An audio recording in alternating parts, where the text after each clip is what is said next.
देश में पीएफआई पर एनआईए की स्ट्राइक जारी है। मुल्क के 8 से ज्यादा राज्यों में पीएफआई के ठिकानों पर राष्ट्रीय जांच एजेंसी छापेमारी कर रही है। स्ट्राइक 2.0 में 150 से ज्यादा लोगों को हिरासत में लिया गया है। जिन राज्यों में छापेमारी जारी है उनमें दिल्ली, उत्तर प्रदेश, महाराष्ट्र, कर्नाटक, असम, मध्य प्रदेश और तेलंगाना शामिल है। टेरर फंडिंग का सामना कर रहे पीएफआई यानी पॉपुलर फ्रंट ऑफ इंडिया पर अब तक का सबसे बड़ा एक्शन हुआ है, जो कि पार्ट दर पार्ट जारी है। क्या कुछ है रेड का मकसद, क्या है पीएफआई की कहानी, क्यों हो रहा है इतना बड़ा एक्शन, आइए जानते हैं सब कुछ।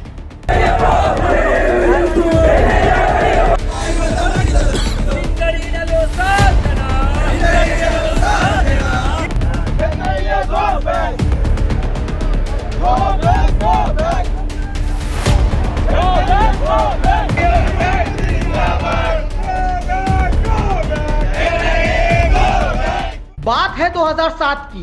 3 मुस्लिम संगठन मिले और बना दिया पॉपुलर फ्रंट ऑफ इंडिया। एक टारगेट बनाकर national democratic front in Kerala, Karnataka forum for dignity और तमिलनाडु की मिनिथा नीति पसाराई ने मिलकर इसकी शुरुआत की।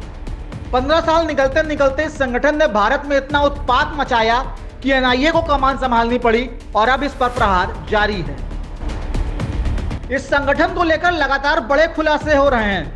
बड़ा खुलासा यह है कि पीएफआई भारत सरकार से प्रतिबंध के डर से अलग अलग नामों से प्रोपेगेंडा फैला रहा है। पीएफआई एजेंडा चलाने के लिए देश के कई हिस्सों में अलग अलग नामों पर छोटे छोटे सोशल वेलफेयर ऑर्गेनाइजेशन बनाने की तैयारी में है। इन समितियों को स्थानीय रजिस्ट्रार कार्यालयों में पंजीकृत किया जाएगा। टेरर फंडिंग, टेरर कैंप और टेरर आउटफिट से लोगों को जोड़ने के लिए उकसाना, यही 3 कारण हैं जिनकी वजह से पीएफआई पर एक्शन लिया गया है।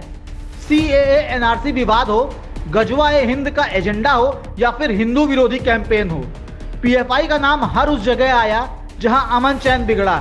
यही कारण है कि गृह मंत्रालय भी इस पूरे सर्च ऑपरेशन पर नजर बनाए हुए है। एनआईए के महा सर्च ऑपरेशन के बाद पीएफआई के खेमे में हलचल है। माना जा रहा है कि केंद्र सरकार student Islamic movement of India यानी सिमी की तरह पॉपुलर फ्रंट ऑफ इंडिया पर भी प्रतिबंध लगा सकती है।